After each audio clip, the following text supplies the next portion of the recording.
हे प्रभु, मेरे दिल में बस आपका बसेरा हो, भटकूं नहीं इस जग में, चरणों में आपके मेरा डेरा हो।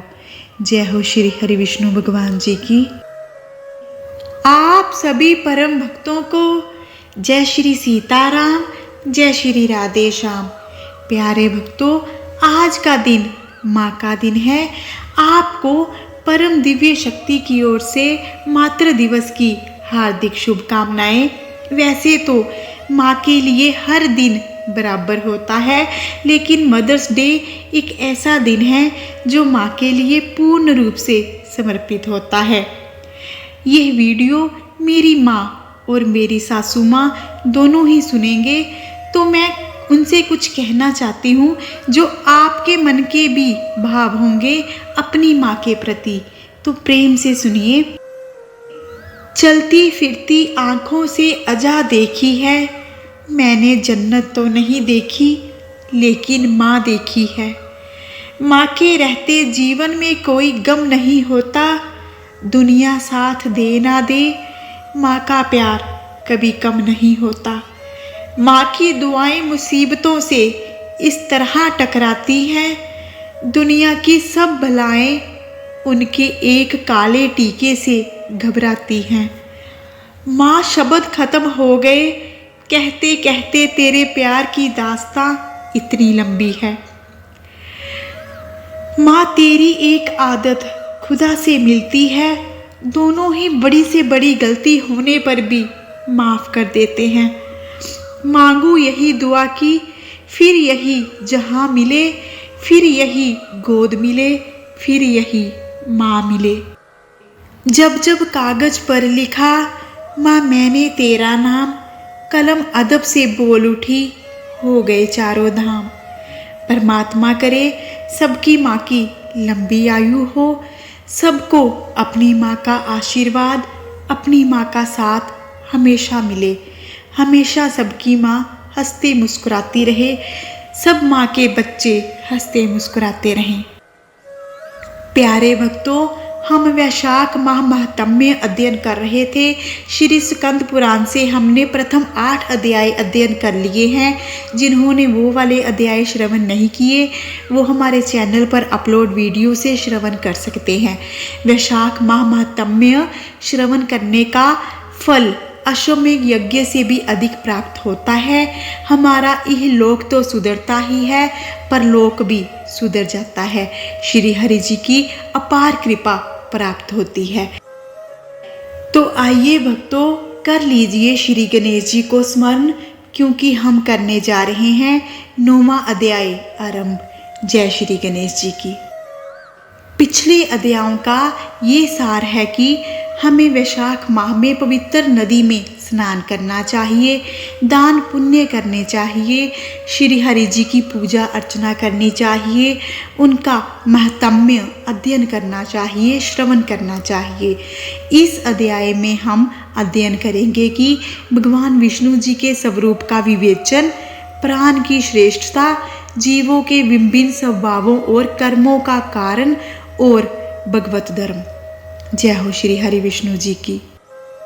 व्याद जी ने पूछा, ब्राह्मण, आपने पहले कहा था कि भगवान विष्णु जी की प्रीति के लिए कल्याणकारी भागवत धर्मों का और उनमें भी वैशाख माह के कर्तव्य रूप से बताए हुए नियमों का विशेष रूप से पालन करना चाहिए। वे भगवान विष्णु कैसे हैं, उनका क्या लक्षण है, उनकी सत्ता में क्या प्रमाण है, और वे सर्वव्यापी भगवान किनके द्वारा जानने योग्य हैं, वैष्णव धर्म कैसे है, और किस से भगवान श्री हरि जी प्रसन्न होते हैं। महामते, मैं आपका किंकर हूँ, मुझे ये सब बातें आप बतलाइए। व्याद जी के इस प्रकार पूछने पर शंख जी ने रोग शोक से रहित संपूर्ण जगत के स्वामी भगवान नारायण जी को प्रणाम करके कहा, व्याद, भगवान विष्णु जी का स्वरूप कैसा है यह सुनो। भगवान समस्त शक्तियों के आश्रय, संपूर्ण गुणों की निधि और सबके ईश्वर बताए गए हैं। वे निर्गुण, निष्कल और अनंत हैं। सतचित और आनंद यही उनका स्वरूप है। यह जो अखिल चराचर जगत है अपने अधीश्वर और आश्रय के साथ नियमित रूप से जिसके वश में स्थित है, जिससे इसकी उत्पत्ति, पालन, संहार, पुनरावृत्ति और नियमन आदि होते हैं, प्रकाश, बंधन, मोक्ष और जीविका, इन सब की प्रवृत्ति जहाँ से होती है वे ही भगवान विष्णु हैं। वे ही विद्वानों के सामान्य सर्वव्यापी परमेश्वर हैं। ज्ञानी पुरुषों ने उन्हीं को साक्षात परम ब्रह्मा कहा है। वेद, शास्त्र, स्मृति, पुराण, इतिहास, पांचरात्र और महाभारत सब विष्णु स्वरूप हैं, विष्णु जी के ही प्रतिपादक हैं। इन्हीं के द्वारा महाविष्णु जानने योग्य हैं। सनातन देव भगवान नारायण को कोई इंद्रियों से, प्रत्यक्ष प्रमाण द्वारा, अनुमान से और तर्क से भी नहीं जान सकता।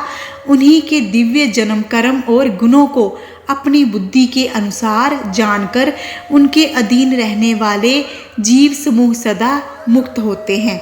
यह संपूर्ण जगत प्राण से उत्पन्न हुआ है, प्राण स्वरूप है, प्राण रूपी सूत्र में पिरोया हुआ है और प्राण से ही चेष्टा करता है। सबका आधारभूत ये सूत्रात्मा प्राण ही विष्णु है, ऐसा विद्वान पुरुष कहते हैं। व्याद जी ने पूछा, ब्राह्मण, जीवों में यह सूत्रात्मा प्राण सबसे श्रेष्ठ किस प्रकार है? शंख जी ने कहा, व्याद, पूर्व काल में सनातन देव भगवान नारायण ने ब्रह्मा आदि देवताओं की सृष्टि करके कहा, देवताओं, मैं तुम्हारे सम्राट के पद पर ब्रह्मा जी को स्थापित करता हूँ। यही तुम सबके स्वामी हैं।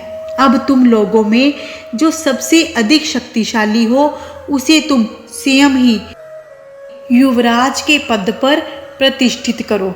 भगवान जी के ऐसा कहने पर इंद्रदेव आदि सब देवता आपस में विवाद करते हुए कहने लगे, मैं युवराज बनूंगा, मैं बनूंगा।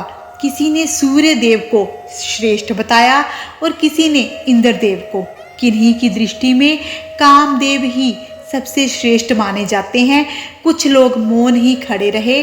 आपस में कोई निर्णय होता ना देखकर वे भगवान नारायण जी से पूछने लगे और प्रणाम करके हाथ जोड़कर बोले, महाविष्णु, हम सब ने अच्छी तरह विचार कर लिया है, किंतु हम सब में श्रेष्ठ कौन है ये हम अभी तक किसी प्रकार निश्चय ना कर सके। अब आप ही निर्णय कीजिए। तब भगवान विष्णु जी ने हंसते हुए कहा, इस विराट ब्रह्मांड रूपी शरीर से जिसके निकल जाने पर यह गिर जाएगा और जिसके प्रवेश करने पर पुनः उठकर खड़ा हो जाएगा, वही देवता सबसे श्रेष्ठ है। भगवान जी के ऐसा कहने पर सब देवताओं ने कहा, अच्छा ऐसा ही हो। तब सबसे पहले देवेश्वर जयंत विराट शरीर के पैर से बाहर निकला। उसके निकलने से उस शरीर को लोग पंगु कहने लगे, परंतु शरीर गिर ना सका। यद्यपि वह चल नहीं पाता था तो भी सुनता, पीता, बोलता, सूंघता और देखता हुआ पूर्ववत स्थिर रहा। तत्पश्चात दक्ष प्रजापति निकलकर अलग हो गए। तब लोगों ने उन्हें नपुंसक कहा, किंतु उस समय भी वह शरीर गिर ना सका। उसके बाद विराट शरीर के हाथ से सब देवताओं के राजा इंद्रदेव बाहर निकले। उस समय भी शरीर पात नहीं हुआ। विराट पुरुष को सब लोग हस्तहीन कहने लगे। इसी प्रकार नेत्रों से सूर्य देव निकले। तब लोगों ने उन्हें भी अंधा और काना कहा। उस समय भी शरीर का पतन नहीं हुआ। तदंतर नासिका से अश्विनी कुमार निकले, किंतु शरीर नहीं गिर सका। केवल इतना ही कहा जाने लगा कि यह सूंघ नहीं सकता। कान से देवियां दिशाएं निकली। उस समय लोग उसे बधिर कहने लगे, परंतु उनकी मृत्यु नहीं हुई। तत्पश्चात जीवा से वरुण देव निकले। तब लोगों ने यही कहा कि यह पुरुष रस का अनुभव नहीं कर सकता, किंतु देहपात नहीं हुआ। तदंतर वाक इंद्रिय से उसके स्वामी अग्निदेव निकले, उस समय उसे गूंगा कहा गया, किंतु शरीर नहीं गिरा। फिर अंतःकरण से बोध स्वरूप रुद्र देवता अलग हो गए। उस दशा में लोगों ने उसे जड़ कहा, किंतु शरीर पात नहीं हुआ। सबके अंतर में उस शरीर से प्राण निकला, तब लोगों ने उसे मरा हुआ बतलाया। इससे देवताओं में बड़ा विस्मय हुआ। वे बोले, हम लोगों में से जो भी इस शरीर में प्रवेश करके इसे पूर्ववत उठा देगा, जीवित कर देगा, वही युवराज होगा। ऐसी प्रतिज्ञा करके सब उस शरीर में प्रवेश करने लगे। जयंत ने पैरों में प्रवेश किया, किंतु वह शरीर नहीं उठा। प्रजापति दक्ष ने गृहा इंद्रियों में प्रवेश किया, परंतु शरीर नहीं उठा। इंद्रदेव ने हाथ में, सूर्य देव ने नेत्रों में, दिशाओं ने कान में, वरुण देव ने जीवा में, अश्विनी कुमार ने नासिका में, अग्नि ने वाक इंद्रिय में और रुद्र ने अंतःकरण में प्रवेश किया, किंतु वह शरीर नहीं उठा। सबके अंत में प्राण ने प्रवेश किया, तब वह शरीर उठकर खड़ा हो गया। तब देवताओं ने प्राण को ही सब देवताओं में श्रेष्ठ निश्चित किया। बल, ज्ञान, धैर्य, वैराग्य और जीवन शक्ति में प्राण को ही सर्वाधिक मानकर देवताओं ने उसी को युवराज पद पर बिठाया। इस उत्कृष्ट स्थिति के कारण ही प्राण को उक्त कहा गया है। अतः समस्त चराचर जगत प्राणात्मक है। जगदीश्वर प्राण अपने पूर्ण एवं बलशाली अंशों द्वारा सर्वत्र परिपूर्ण है।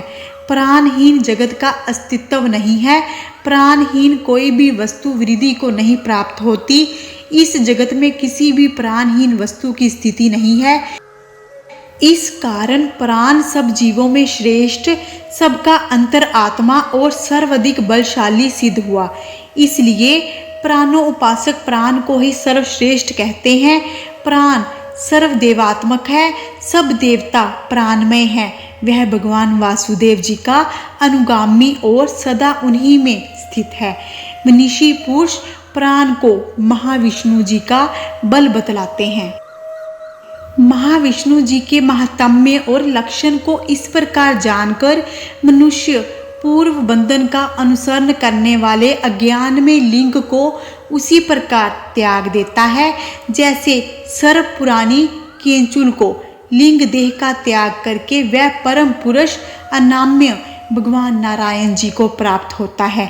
शंख मुनि की कही हुई ये बात सुनकर व्यास जी ने पुनः पूछा, ब्राह्मण, यह प्राण जब इतना महान, प्रभावशाली और इस संपूर्ण जगत का गुरु एवं ईश्वर है, तब लोक में इसकी महिमा क्यों नहीं प्रसिद्ध हुई? शंख जी ने कहा, पहले की बात है, प्राण अश्वमेध यज्ञों द्वारा अनाम्य भगवान नारायण का यजन करने के लिए गंगा के तट पर प्रसन्नता पूर्वक गया। अनेक मुनिगणों के साथ उसने फलों के द्वारा पृथ्वी का शोधन किया। उस समय वहां समाधि में स्थित हुए महात्मा कनव बांबी की मिट्टी में छिपे हुए बैठे थे।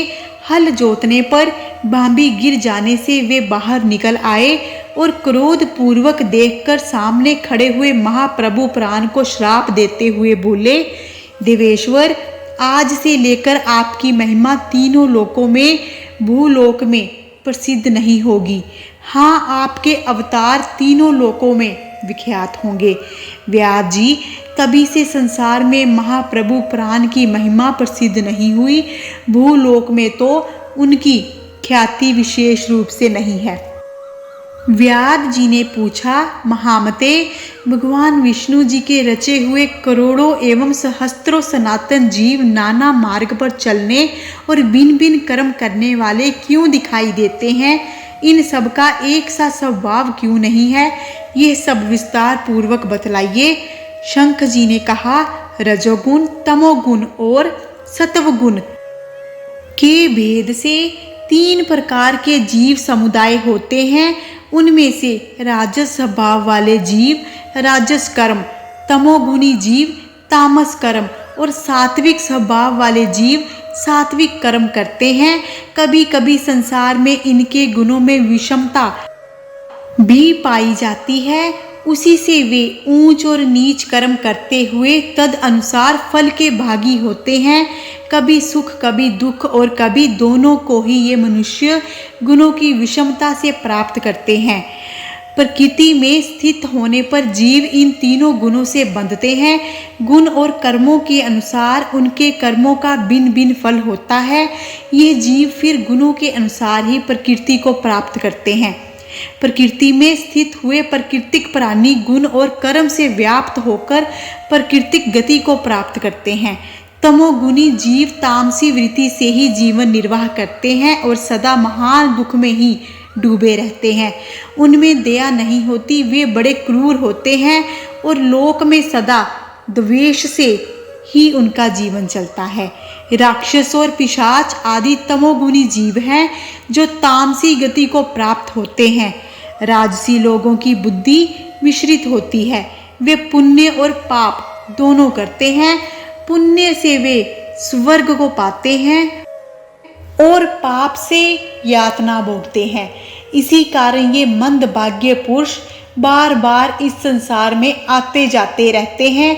जो सात्विक स्वभाव के मनुष्य हैं वे धर्मशील, दयालु, श्रद्धालु, दूसरों के दोष ना देखने वाले और सात्विक वृत्ति से जीवन निर्वाह करने वाले होते हैं। इसलिए भिन्न भिन्न कर्म करने वाले जीवों के एक दूसरे से पृथक अनेक प्रकार के भाव हैं।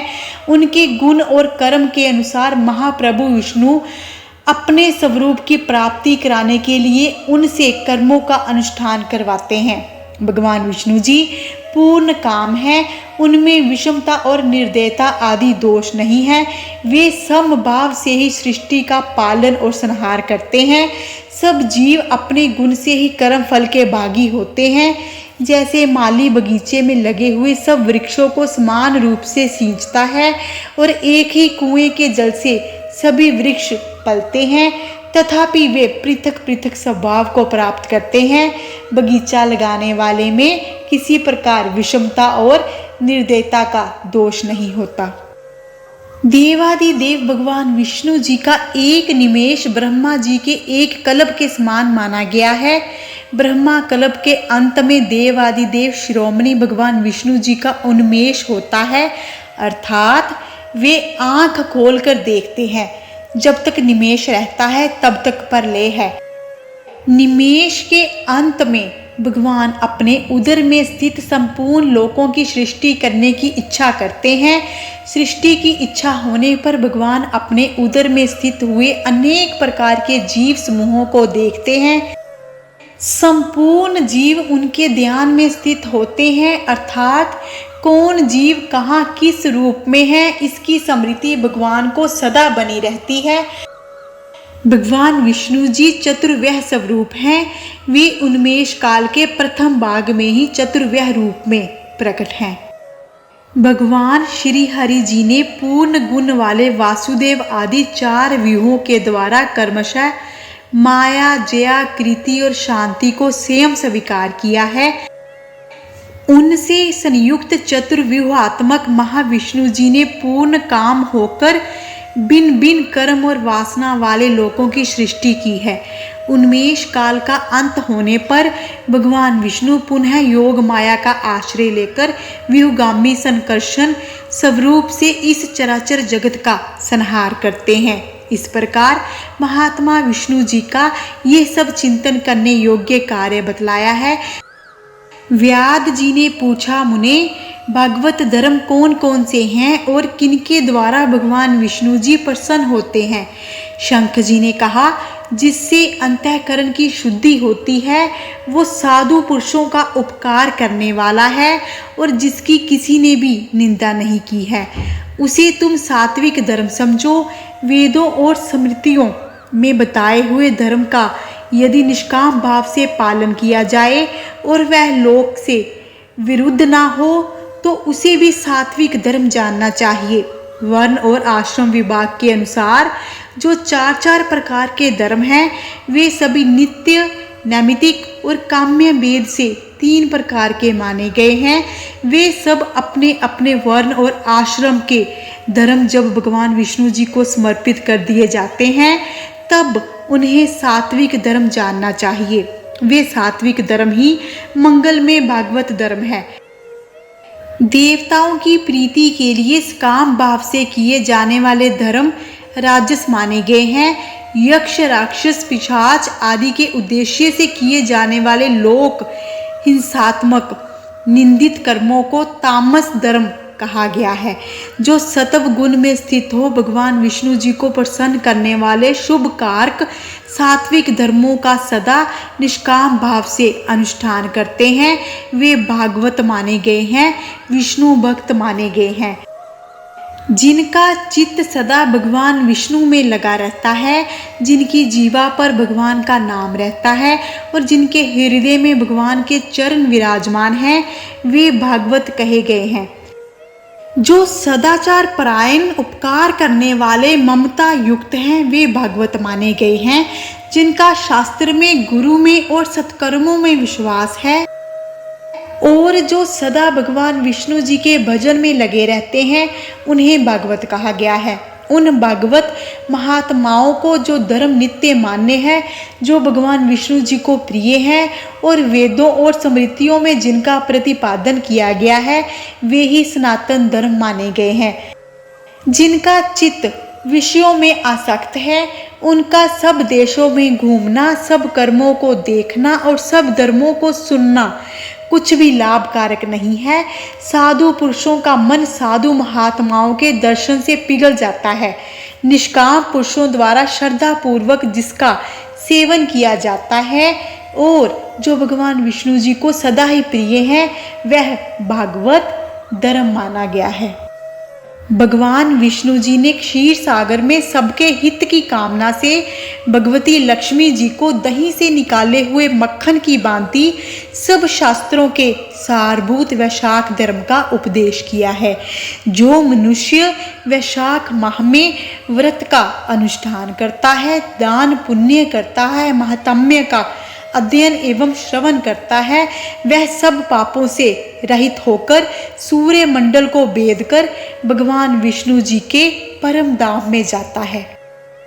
इस प्रकार शंख जी के द्वारा भगवान विष्णु जी के प्रिय वैशाख माह के धर्मों का वर्णन करते समय वह 5 शाखाओं वाला वट वृक्ष तुरंत ही भूमि पर गिर पड़ा। उसके खोखले में एक विकराल अजगर रहता था। वह भी पाप योनि में शरीर को त्याग कर तत्काल दिव्य स्वरूप हो मस्तक झुकाए शंख जी के सामने हाथ जोड़कर खड़ा हो गया। 9वां अध्याय समाप्त हुआ। अगला अध्याय प्रेम पूर्वक पठन करेंगे।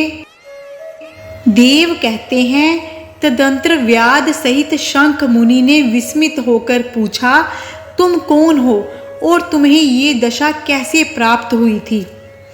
सर्प ने कहा, पूर्व जन्म में मैं प्रयाग का ब्राह्मण था। मेरे पिता का नाम कुशिद मुनि और मेरा नाम रोचन था। मैं अनेक पुत्रों का पिता और सदैव अभिमान से दूषित था। बैठे बैठे मैं बहुत बकवाद किया करता था। बैठना, सोना, नींद लेना, मैथुन करना, जुआ खेलना, लोगों की बातें करना और सूद लेना, यही मेरे व्यापार थे। मैं लोक निंदा से डरकर नाम मात्र के शुभ कर्म करता था, सो भी दंभ के साथ उस कर्मों में मेरी श्रद्धा नहीं थी। इस प्रकार मुझ दुष्ट और दुर्बुद्धि के कितने ही वर्ष बीत गए। तदंतर इसी वैशाख माह में जयंत नामक ब्राह्मण प्रयाग क्षेत्र में निवास करने वाले पुण्य आत्मा दिग्गजों को वैशाख माह के धर्म सुनाने लगे। स्त्री, पुरुष, क्षत्रिय, वैश्य और शूद्र सहस्त्रों श्रोता प्रातःकाल स्नान करके अविनाशी भगवान विष्णु जी की पूजा के पश्चात प्रतिदिन जयंत की कही हुई कथा सुनते थे। वे सभी पवित्र एवं मौन होकर उस भगवत कथा में अनुरक्त रहते थे। एक दिन मैं भी कौतूहलवश देखने की इच्छा से श्रोताओं की उस मंडली में जा बैठा। मेरे मस्तक पर पगड़ी बंधी थी, इसलिए मैंने नमस्कार तक नहीं किया और संसारी वार्तालाप में अनुरक्त हो कथा में विघ्न डालने लगा। कभी मैं कपड़े फैलाता, कभी किसी की निंदा करता और कभी जोर जोर से हंस पड़ता। जब तक कथा समाप्त हुई तब तक मैंने इसी प्रकार समय बिताया और दूसरे दिन मुझे भयंकर रोग हो गया और मेरी मृत्यु हो गई। मैं तपाए हुए शीशे के जल से भरे हुए हलाहल नरक में डाल दिया गया और 14 मनवंतरों तक वहाँ यातना भोगता रहा। उसके बाद 84 लाख योनियों में क्रमशः जन्म लेता और मरता हुआ मैं इस समय क्रूर तमोगुनी सर्प होकर इस वृक्ष के खोखले में निवास करता था। मुने, सौभाग्यवश आपके मुखार विंद से निकली हुई अमृतमयी कथा को मैंने सुना, जिससे तत्काल मेरे सारे पाप नष्ट हो गए। मुनि श्रेष्ठ, मैं नहीं जानता कि आप किस जन्म के मेरे बंधु हैं, क्योंकि मैंने कभी किसी का उपकार नहीं किया है। तो भी मुझ पर आपकी कृपा हुई, जिनका चित्त समान है, जो सब प्राणियों पर दया करने वाले साधु पुरुष हैं। उनमें परोपकार की स्वाभाविक प्रवृत्ति होती है, उनकी कभी किसी के प्रति विपरीत बुद्धि नहीं होती। आज आप मुझ पर कृपा कीजिए, जिससे मेरी बुद्धि धर्म में लगे, देवादिदेव भगवान विष्णु जी की मुझे कभी विस्मृति ना हो और साधु चरित्र वाले महापुरुषों का सदा ही संग प्राप्त हो। जो लोग मद से अंधे हो रहे हों, उनके लिए एकमात्र दरिद्रता ही उत्तम अंजन है। इस प्रकार नाना भांति से स्तुति करके रोचन ने बार बार शंख जी को प्रणाम किया और हाथ जोड़कर चुपचाप उनके आगे खड़ा हो गया।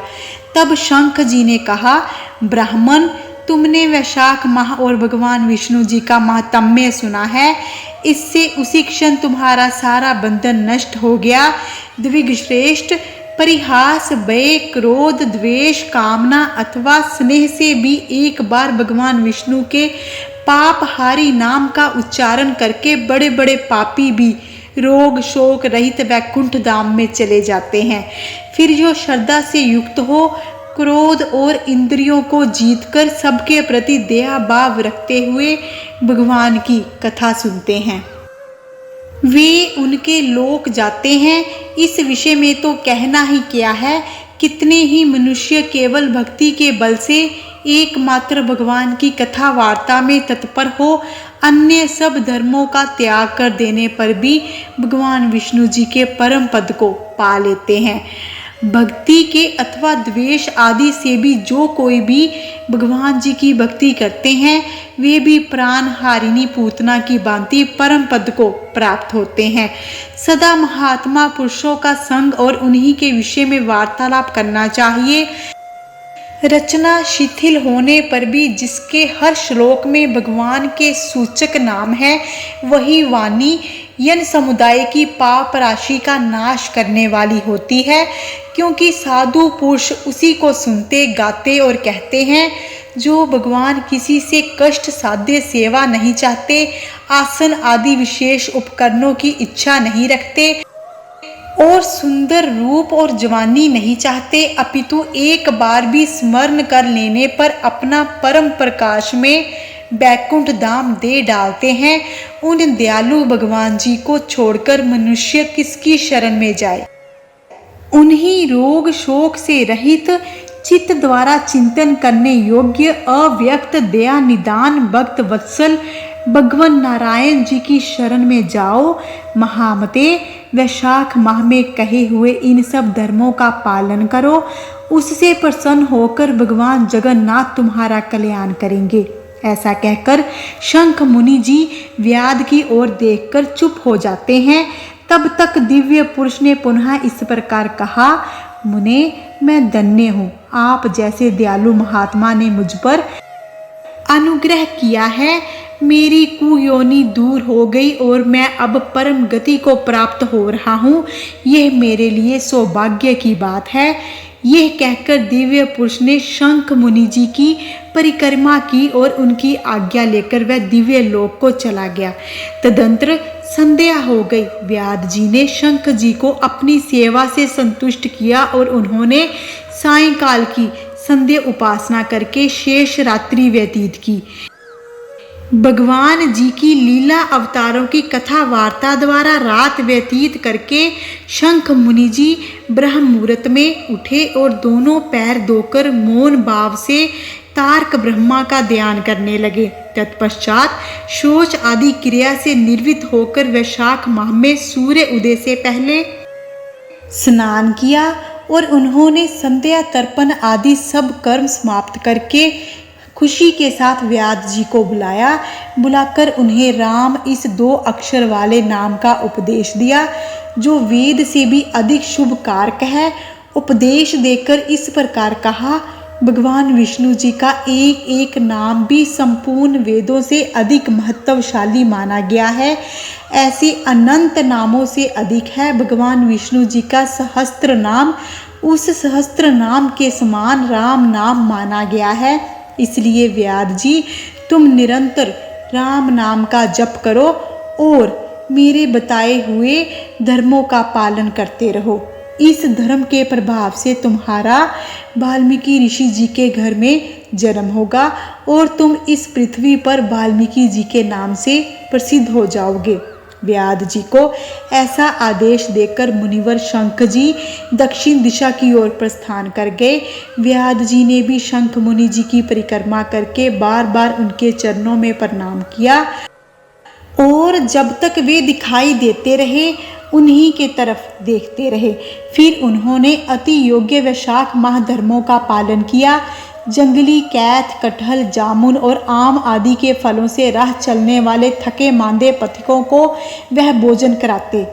जूता, चंदन, शाता, पंखा आदि के द्वारा और बालू के बिछावन और छाया आदि की व्यवस्था से पथिकों के पसीने का निवारण करते रहे। प्रातःकाल स्नान करके दिन रात राम नाम का जप करते रहे। इस प्रकार धर्म अनुष्ठान करके वह दूसरे जन्म में वाल्मीकि जी के पुत्र हुए। उस समय वह महायशस्वी वाल्मीकि जी के नाम से विख्यात हुए। उन्हीं वाल्मीकि जी ने अपने मनोहर प्रबंध रचना द्वारा संसार में दिव्य राम कथा को प्रकाशित किया, जो समस्त कर्म बंधनों का उच्छेद करने वाली है। मिथिलापते, देखो वैशाख का महात्म्य कैसा ऐश्वर्य प्रदान करने वाला है, जिससे एक व्यास जी भी परम दुर्लभ ऋषि भाव को प्राप्त हो गए। यह महात्म्य सब पापों का नाश करने वाला है। जो इसे सुनता और सुनाता है वह परम लोक को प्राप्त करता है। जय हो श्री हरि विष्णु जी की। 10वां अध्याय समाप्त हुआ। हम श्री हरि जी के चरणों में यही प्रार्थना करते हैं कि हे प्रभु, इस महात्म्य को अध्ययन करने वाला और इस महात्म्य का श्रवण करने वाला इस लोक में परम सुखों को भोगकर मृत्यु उपरांत परम लोक को प्राप्त हो। जय हो श्री हरि विष्णु जी की। यदि आप चैनल पर नए हैं तो कृपा करके हमारे चैनल परम दिव्य शक्ति को सब्सक्राइब कर लीजिए और यदि आपको वीडियो अच्छी लगी हो तो इसे अधिक से अधिक लाइक करें, शेयर करें। श्री हरि विष्णु जी कल्याण करेंगे। मिलते हैं अगली वीडियो के साथ। अपना ध्यान रखें, खुश रहें, सुखी रहें। जय हो श्री हरि विष्णु जी की।